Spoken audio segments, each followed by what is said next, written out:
Hello, thank you for the introduction to present to you all today. My name is Zachary Munn, and today I'll be speaking to you about evidence-based healthcare, the past, present, and future. I am coming to you from Adelaide, South Australia, the University of Adelaide. One day I hope you may be able to visit us here at the University of Adelaide and to visit the state of South Australia.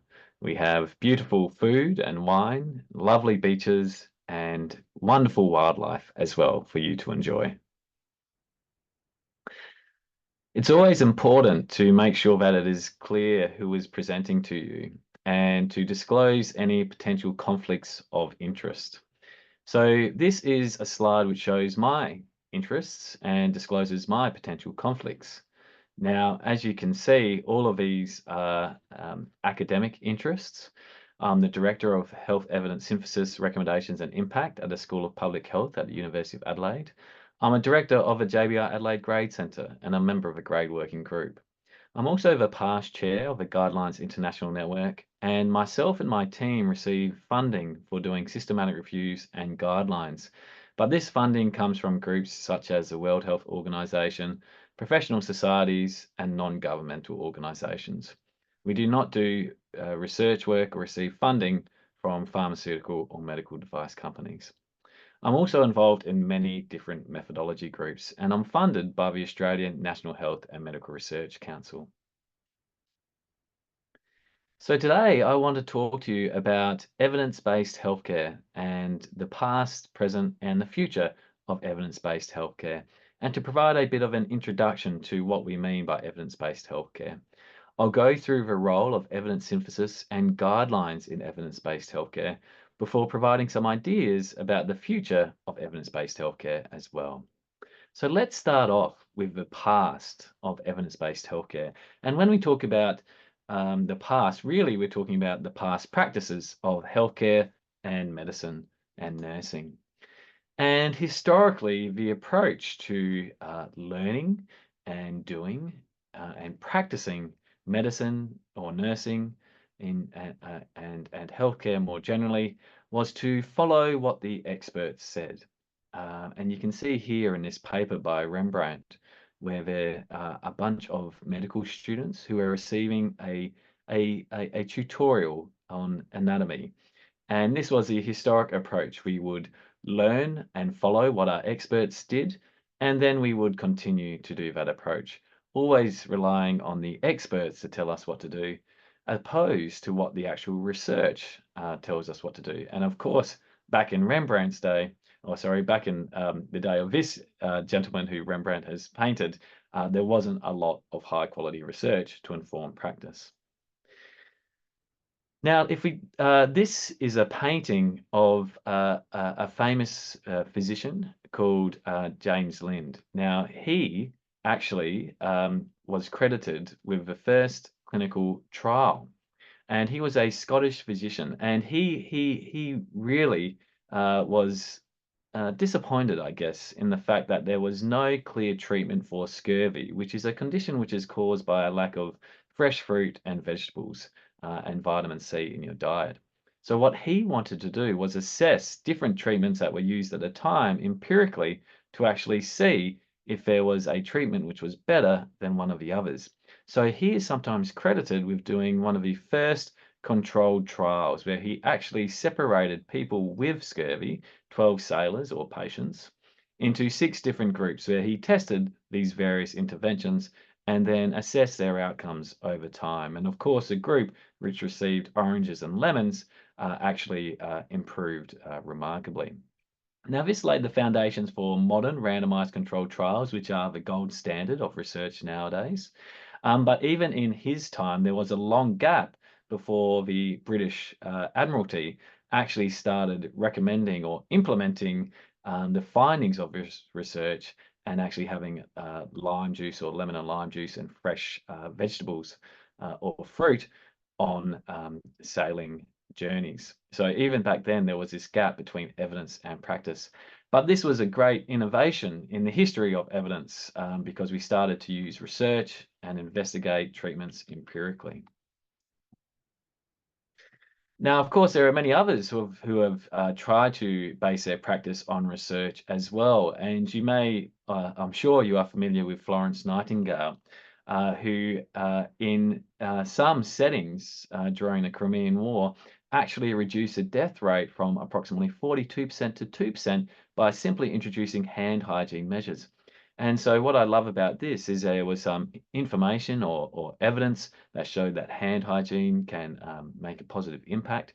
And Florence actually implemented this evidence into practice. An early evidence implementer was Florence Nightingale. Not only that, but she was a really passionate statistician and critical thinker. And she actually advocated for the collection of statistics and data regarding high mortality so we could understand what was going on, and always understanding what the actual issues are that can then help us to lay a foundation to improve it. She actually also developed some unique pie charts and color coding systems to help communicate and convey the message to senior civil servants and decision makers to help them understand the issues and to help advocate for her cause. So I think that Florence Nightingale was really one of the early leaders in evidence-based nursing by trying to implement evidence into practice, by collecting data to understand the context and then to try to make a change, but also to communicate the evidence and try to make sure decision makers knew what the evidence was so that they could base their decisions on the evidence. Let's jump forward now to the early 1990s, where we started to really see evidence-based medicine as we know it start to take off. So evidence-based medicine was a coined term by Professor Gordon Guyatt, who talked about a new approach to teaching the practice of medicine, where we de-emphasize intuition, unsystematic clinical experience, and pathophysiologic rationale, and actually stress the importance of the examination of evidence from clinical research. Now, Gordon Guyatt worked closely with Professor David Sackett, who is sometimes considered the founder of evidence-based medicine and evidence-based healthcare. And he actually provided this definition for evidence-based medicine, which is still widely used today, describing evidence-based medicine as the conscientious, explicit, and judicious use of current best evidence in making decisions about the care of the individual patient, integrating individual clinical expertise with the best available external clinical evidence from systematic research. Another great leader in the early days of evidence-based medicine and evidence-based healthcare was Professor Alan Pearson, and he really advocated not just for evidence-based medicine, but for evidence-based healthcare more generally. And so he was an early nurse adopter and leader of evidence-based practice. And he really stressed the importance of not only questions about effectiveness or evidence from randomized controlled trials, but we needed evidence regarding appropriate meaningfulness and feasibility as well. He also stressed the importance of the best available evidence and using whatever evidence there was available to us to inform our decision making and our practice. So that meant that even if there were no randomized controlled trials, and back in the 1990s, particularly in nursing where Alan worked, there was not a lot of randomized controlled trials, but this didn't mean there was no evidence that we could still use to base our decision making on. And he really stressed the importance of this concept of best available evidence, and also stressed the importance of getting information once again into the hands of those who determine health policy and who deliver healthcare. So a more modern definition of evidence-based practice now comes from myself and some colleagues who said that this evidence-based practice is decision-making that considers the feasibility, appropriateness, meaningfulness, and effectiveness of practices. The best available evidence, the context in which care is delivered, the individual patient, and the professional judgment and expertise of a health professional inform this process. So evidence-based healthcare really is performed at the center of this Venn diagram, where we consider the best available evidence, our own context and the applicability of the evidence, professional judgment and the expertise of the healthcare professional, and of course, the individuals or the patients or the client's own preferences and values as well. And this is a nice modern definition of evidence-based practice. Now, we have built this out to the JBI model of evidence-based healthcare, which I'll spend some time walking through now. So at the center of our model is our definition of evidence-based healthcare. We believe evidence-based healthcare is decision-making that considers the feasibility, appropriateness, meaningfulness, and effectiveness of any health treatments or healthcare strategies. Now, we want evidence-based healthcare and the evidence to be informed by the needs or the health needs of the global community. So to do this, we want to make sure we are engaging with the community. We're collecting knowledge needs from all the various stakeholders as well to find out what the actual evidence questions or evidence uncertainties are, which we can then conduct research on. Once we have these knowledge needs, that's when we start to generate this research through empirical research, through also considering the importance of expertise in this process and considering the discourse regarding particular topics as well. Once there is a body of evidence that has been generated, then we can't just choose one study alone to base our practice or our policy on. We need to synthesize and collate all of this evidence together, and this is what we call evidence synthesis. And the outputs at this stage may be a systematic review, which we'll talk about later, evidence summaries, or guidelines.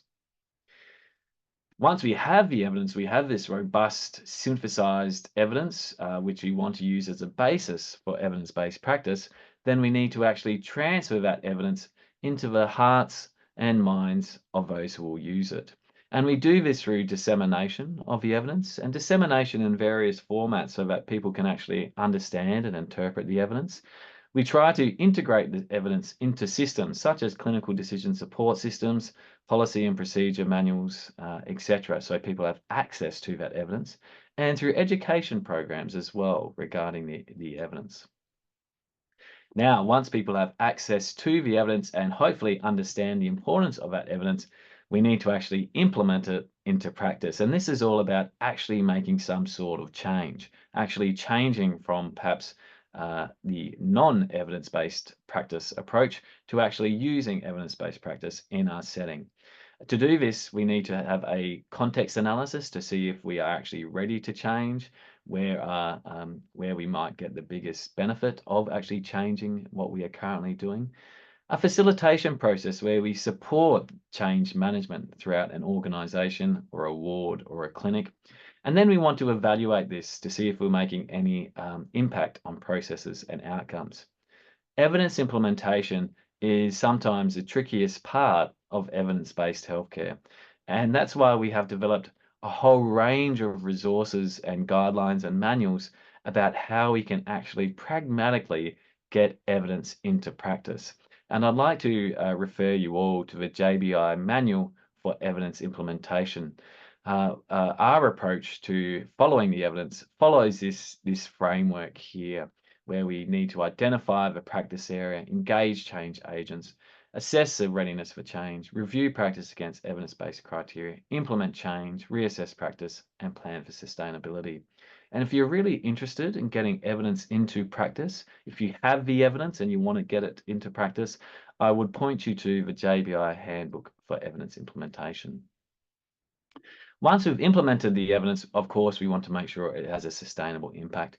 And then once again, hopefully we'll keep improving the global health and the healthcare for all by using evidence.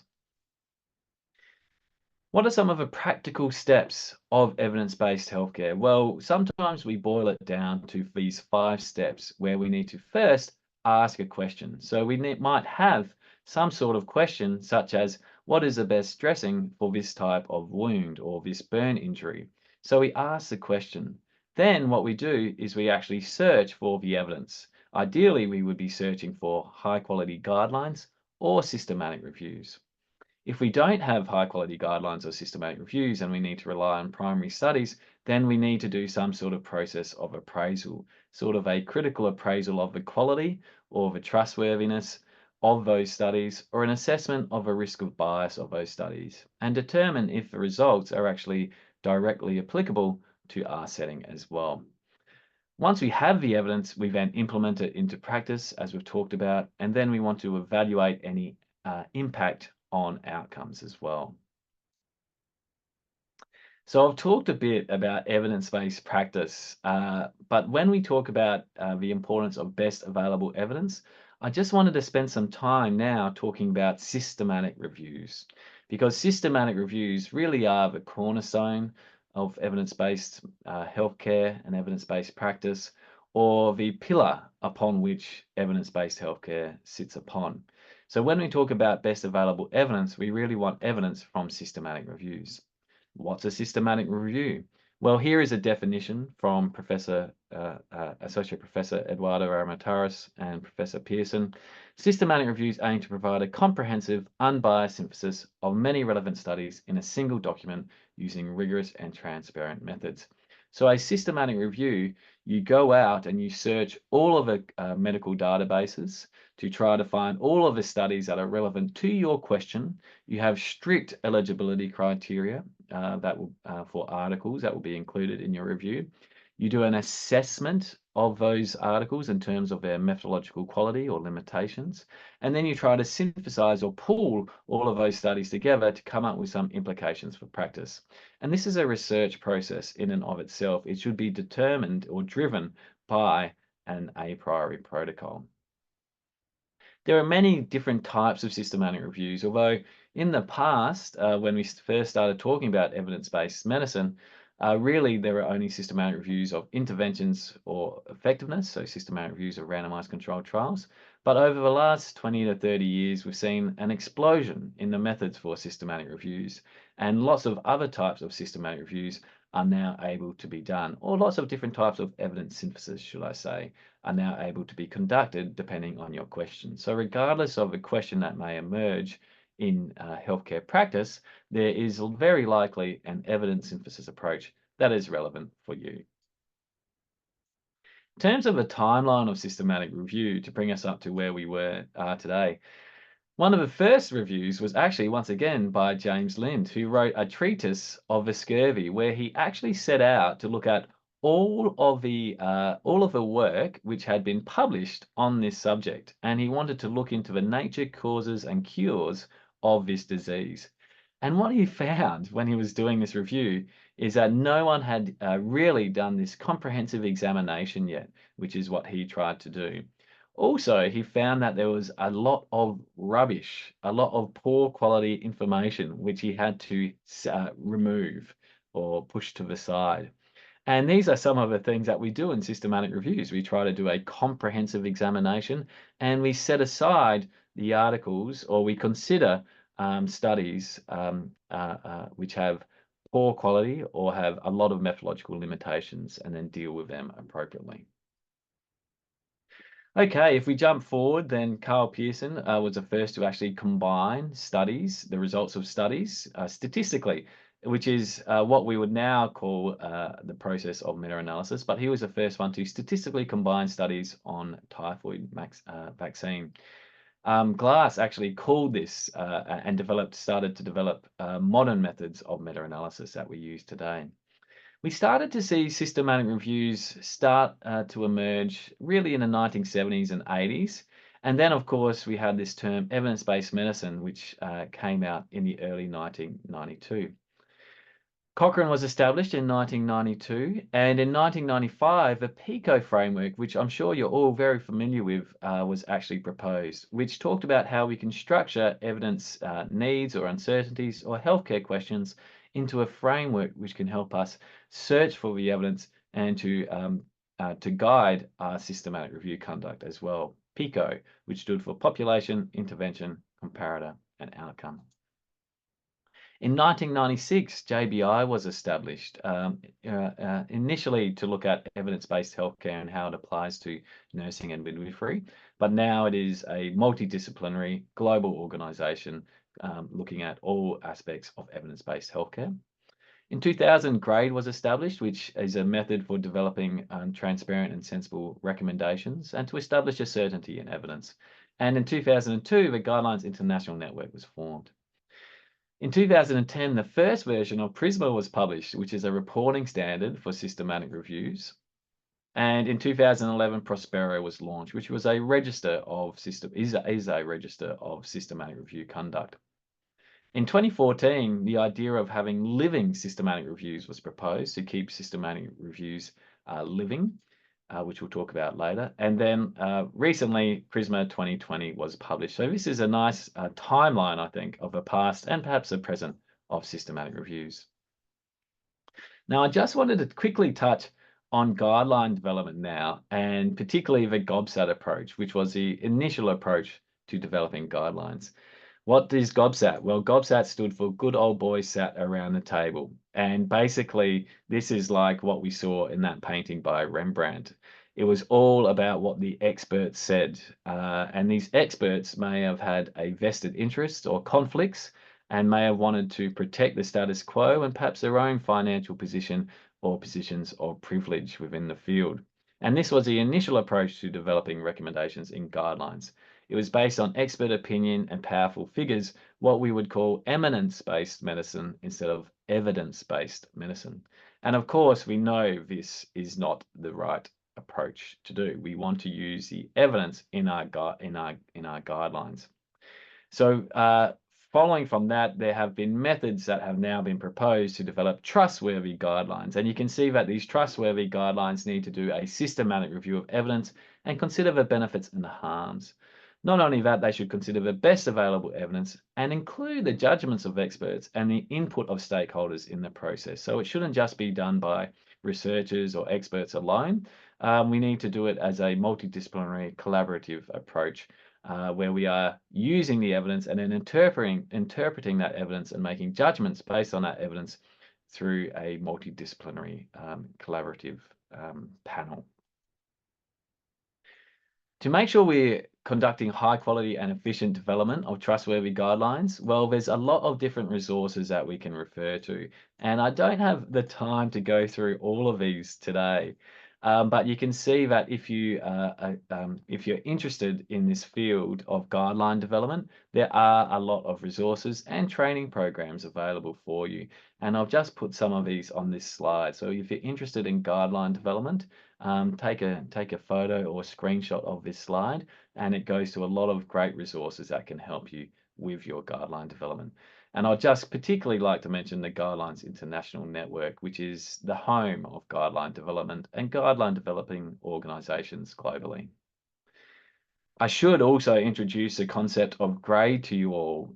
Grade is all about establishing the level of evidence or our certainty or confidence that the evidence is of a particular level to inform decision making. So in grade, we have four levels or certainty ratings of evidence: high, moderate, low, and very low.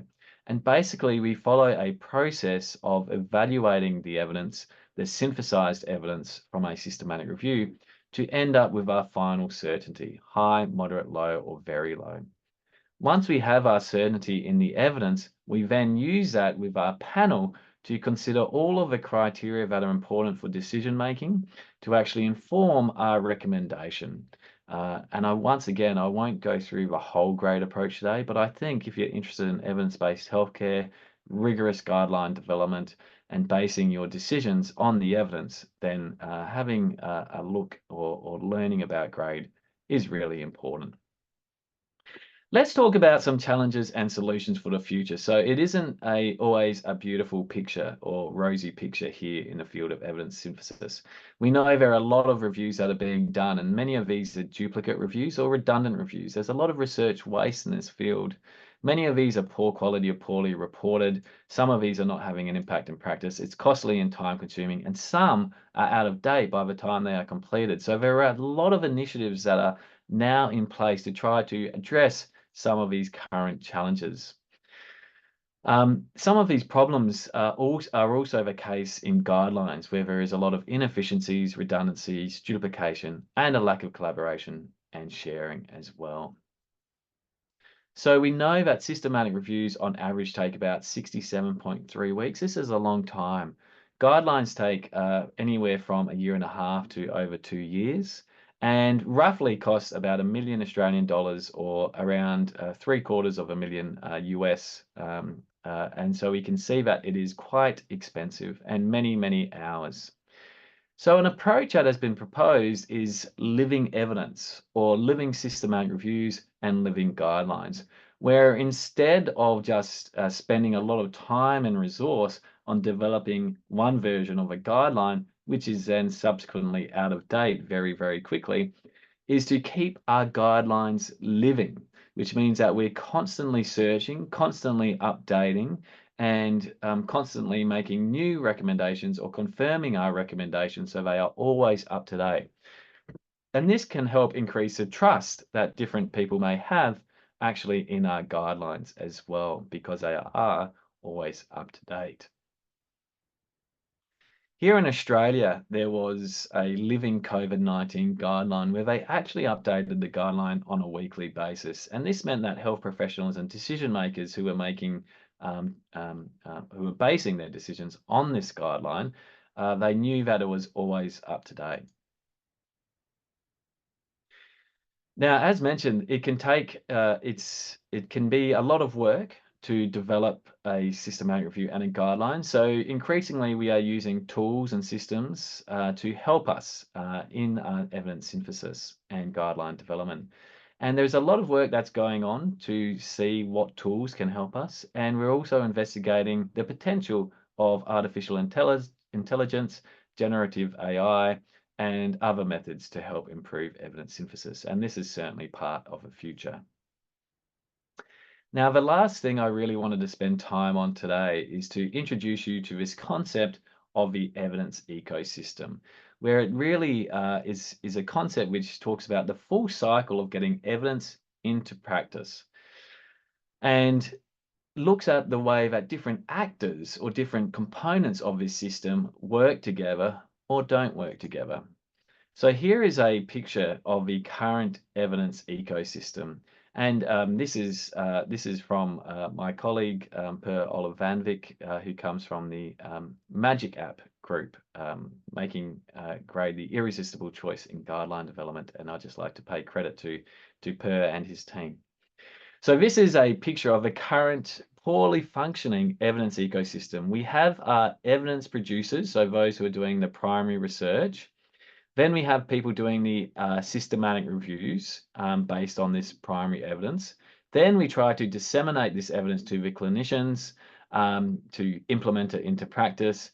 The clinicians then try to put this evidence to the patients. Then we get the evidence implementers as well, who are trying to actually get people to follow this evidence, and those who are then evaluating the evidence, trying to improve healthcare systems, creating a lot of data as well, which the evidence producers may then rely on. What we can see is that each of these groups often act in silos, and in terms of the data that goes from one group to another, it's often in an unstructured and non-digital format, which doesn't make it really transferable or easily reused and applied across these different groups. There's a lot of duplication and redundancy within this system. So what has been proposed is this trustworthy and digital evidence ecosystem where we have data in formats which is digitally structured. We have methods that are approved across different groups. We use coordinated processes and common tools and platforms and have developed a culture for sharing and innovation and adherence to global standards where everyone is following the same recipe or the same rule book, where we can actually get this data moving more efficiently across this whole evidence ecosystem because we are all talking the same language, if I can say that, or we're all using the same processes, standards, methods, and structured formats. So it is a much more efficient system and the data flows much more efficiently throughout it all. So basically, this is if we overlay this with the JBI model of evidence-based healthcare, we can also see how evidence-based healthcare can contribute to this digital and trustworthy evidence ecosystem. And this is a lot of our work for the future. So thank you very much for your time today. I hope this has been an interesting overview of evidence-based healthcare, the past, the present, and the future as well. If you have any questions at all, please do feel free to reach out and email me. And I hope that you have a wonderful rest of your conference. Thank you again, and enjoy the rest of the conference. Thank you.